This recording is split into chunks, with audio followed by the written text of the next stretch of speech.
When it comes right down to it, wherever you go, there you are. Whatever you wind up doing, that's what you've wound up doing. Whatever you are thinking right now, that's what's on your mind. Whatever has happened to you, it's already happened. The important question is, how are you going to handle it? In other words, now what? Like it or not, this moment is all we really have to work with.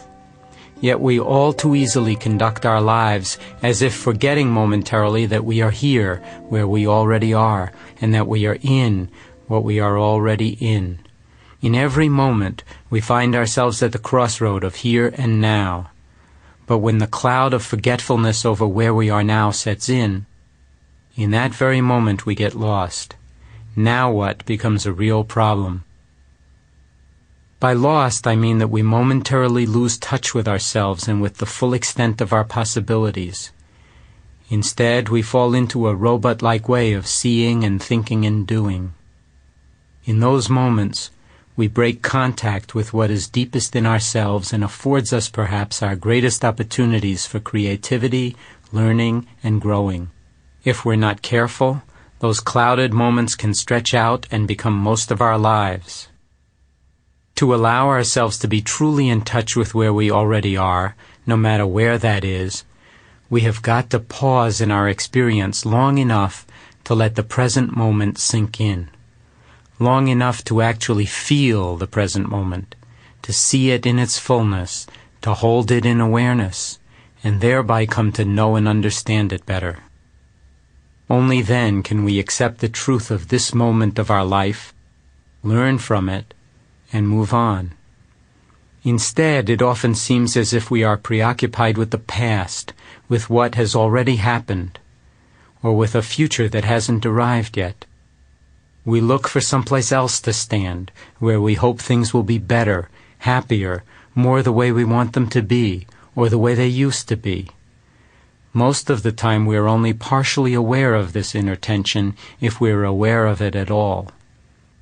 What's more, we are also only partially aware at best of exactly what we're doing in and with our lives, and the effects our actions, and more subtly our thoughts, have on what we see and don't see, what we do and don't do.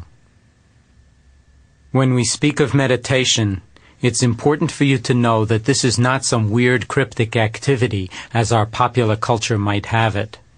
It does not involve becoming some kind of zombie, vegetable, self-absorbed narcissist, navel-gazer, space cadet, cultist, devotee, mystic, or Eastern philosopher. Meditation is simply about being yourself and knowing something about who that is. It's about coming to realize that you are on a path, whether you like it or not, namely the path that is your life. Meditation may help us to see that this path we call our life has direction, that it is always unfolding, moment by moment, and that what happens now in this moment influences what happens next. If what happens now does influence what happens next, then doesn't it make sense to look around a bit from time to time so that you're more in touch with what is happening now, so that you can take your inner and outer bearings and perceive with clarity the path that you are actually on and the direction in which you are going? If you do, maybe you will be in a better position to chart a course for yourself that is truer to your inner being, a soul path, a path with heart, your path with a capital P. If not, the sheer momentum of your